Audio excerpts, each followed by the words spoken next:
오늘 본문은요, 멀리 떨어져 있던 언약궤를 다윗이 다시 예루살렘으로 옮겨오는 과정에서 벌어진 일입니다. 조금 뜬금없지만 여러분, 출애굽기의 마지막이 어떻게 끝나는지 알고 계십니까? 홍해바다를 가르고 이스라엘 백성을 인도하던 그 구름 기둥과 불 기둥이 성막 위로 올라가면서 출애굽기가 끝납니다. 조금 더 정확하게 말하면 하나님의 언약궤 위로 이 구름 기둥과 불 기둥이 올라가게 된 것이지요. 그 이후로 하나님의 언약궤는 늘 하나님의 임재의 상징이었습니다. 하나님의 언약궤가 있는 곳이 곧 하나님이 있는 곳이었다는 것이죠. 그런데 다윗은 이 하나님의 언약궤를 자신이 있는 예루살렘으로 가지고 오려고 합니다. 오늘 설교 제목과 같이 하나님께서 오시는 길인 것이지요.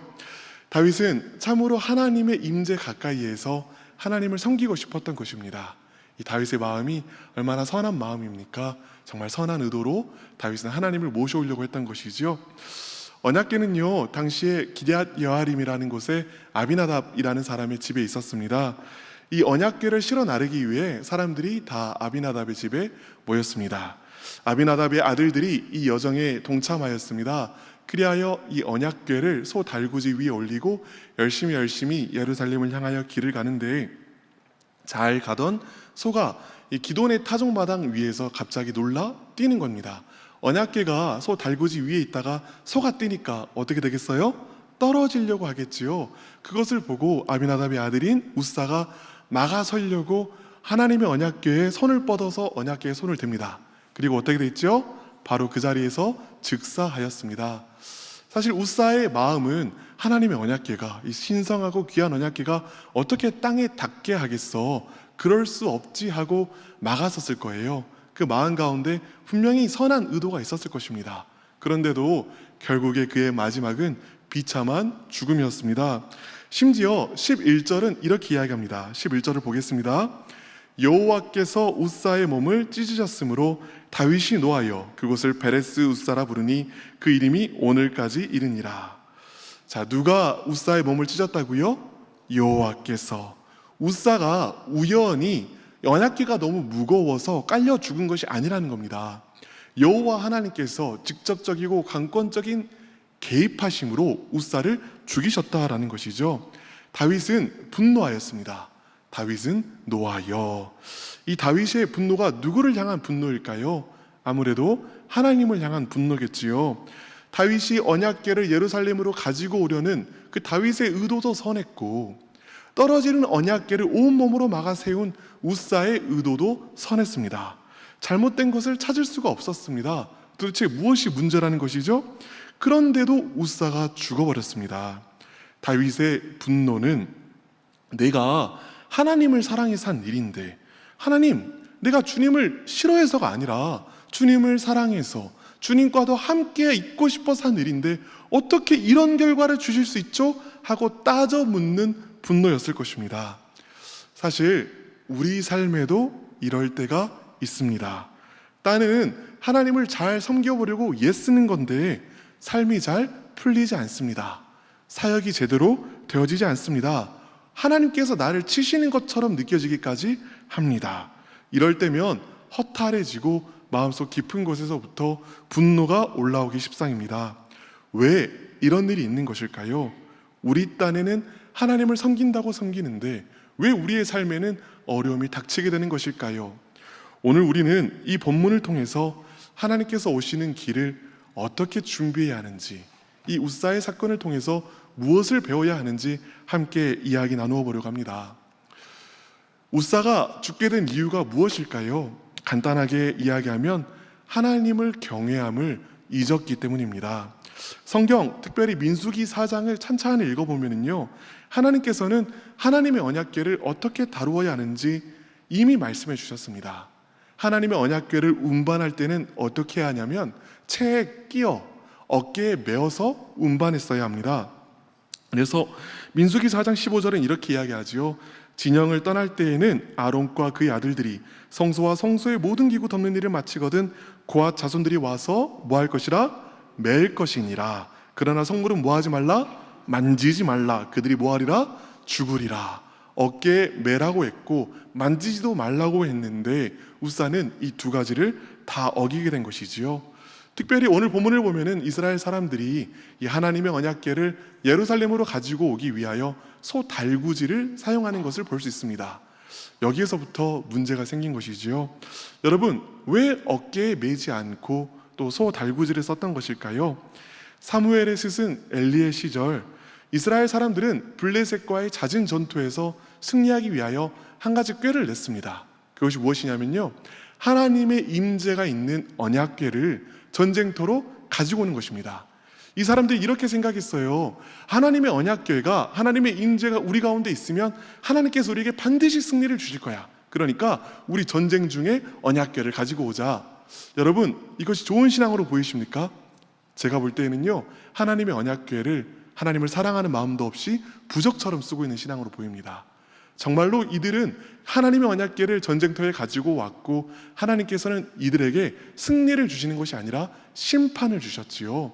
그리하여 이스라엘 사람들은 그때 엘리의 아들들도 죽고 하나님의 언약궤도 뺏기고 말았습니다.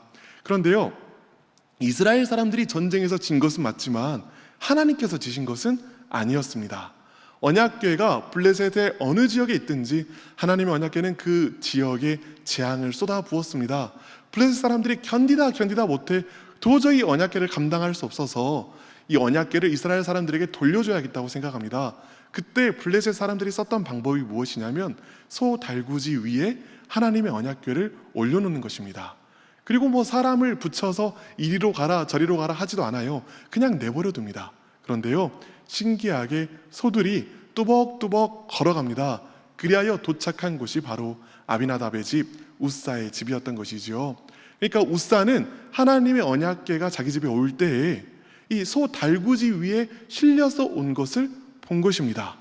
그러니까 하나님의 말씀을 의지하는 것이 아니라 자신이 이전에 보았던 경험을, 세상의 풍습을 따르는 것이 우사의 마음 가운데 하나님을 경외함을 점점 사라지게 했던 것이죠.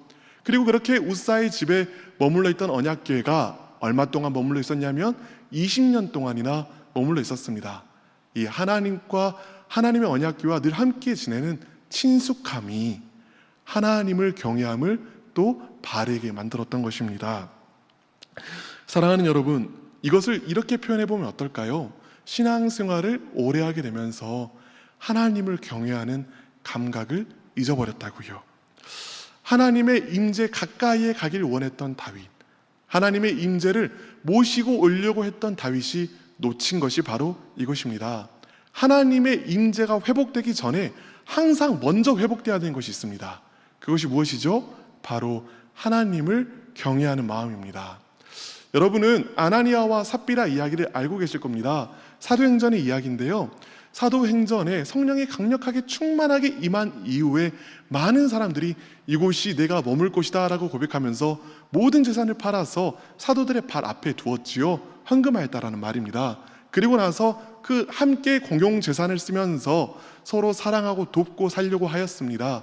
아나니아와 삽비라도 그런 마음이 있었던 것 같아요.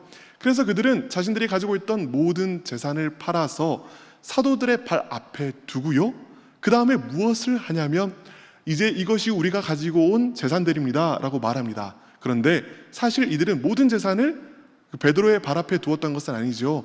부분을 숨겼습니다.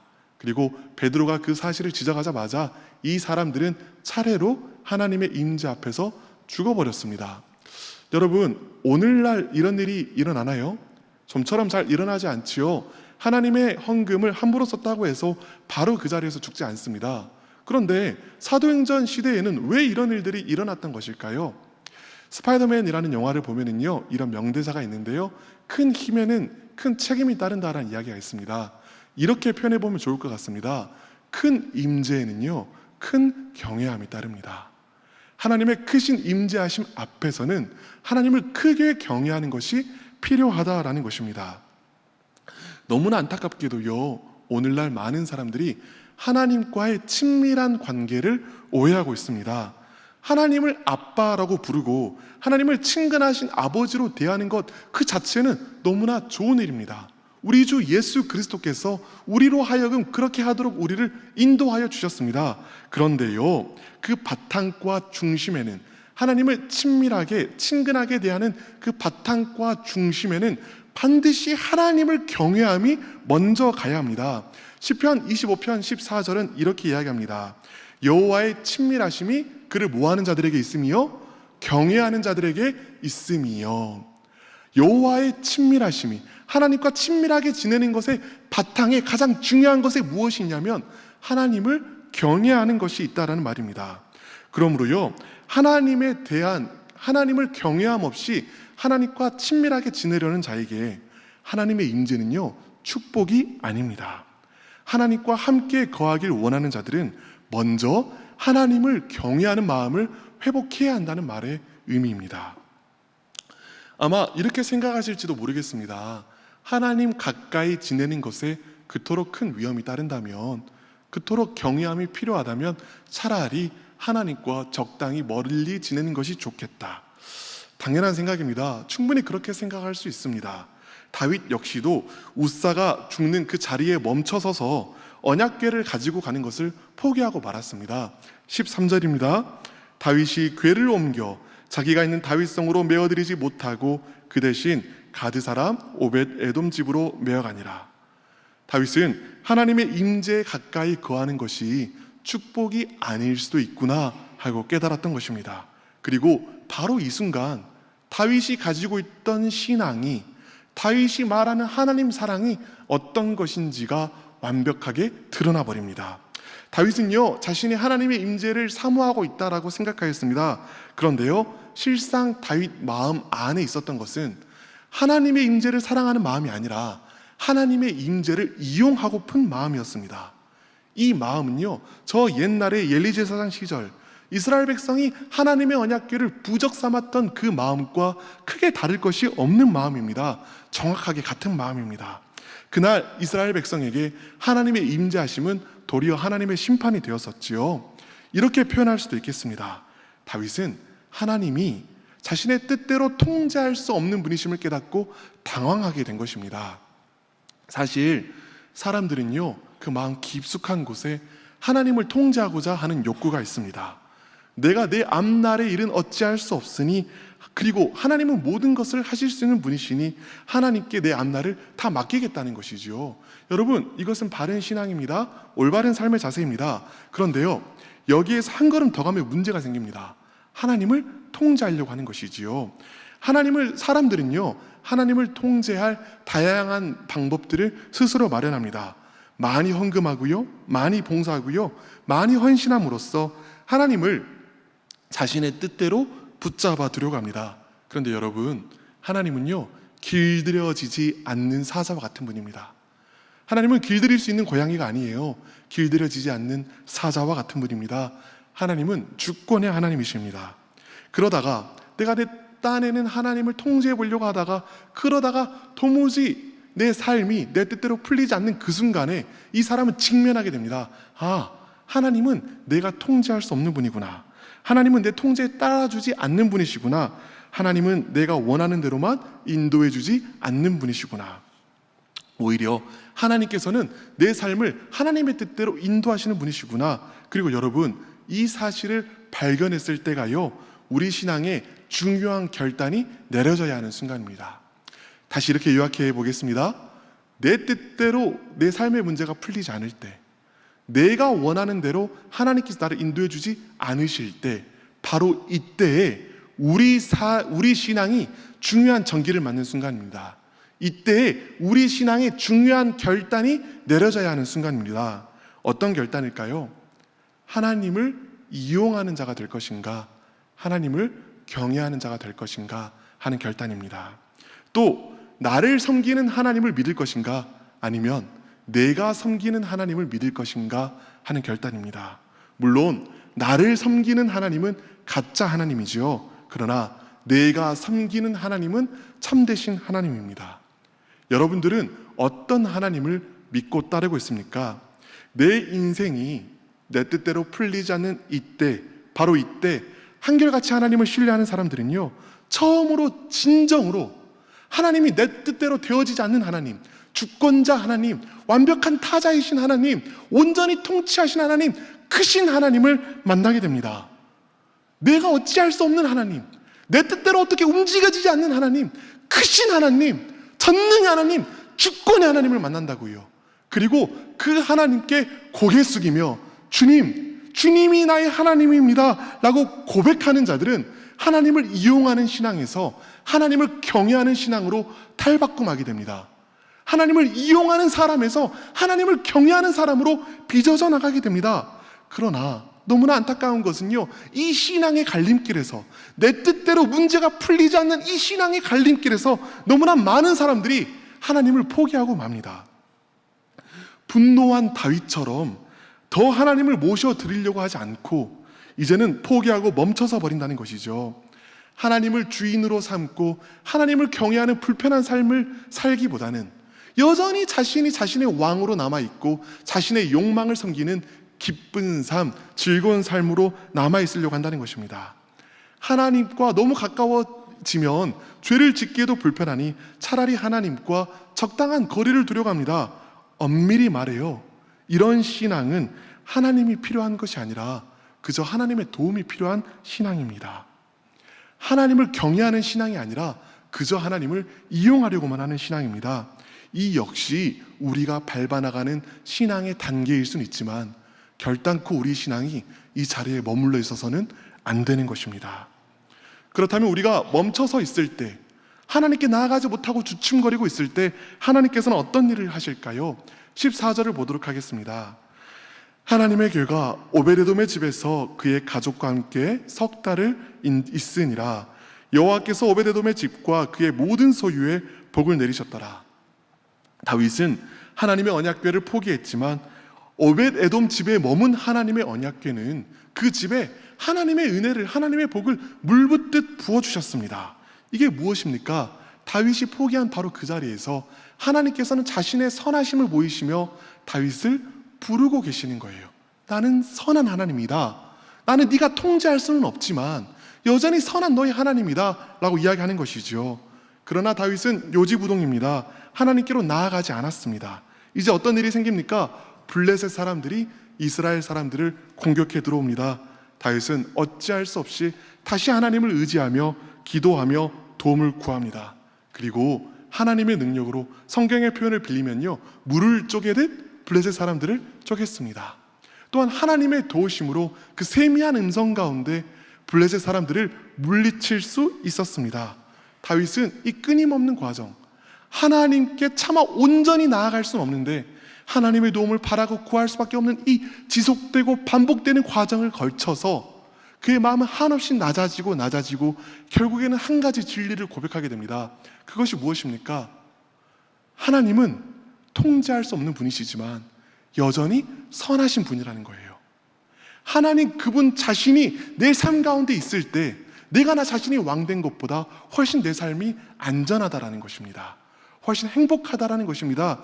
그 고백을 다윗은 시편 27편 3절과 4절에 담고 있습니다. 군대가 나를 대적하여 진칠지라도 내 마음이 두렵지 아니하며 전쟁이 일어나 나를 치려 할지라도 나는 여전히 태어나리로다.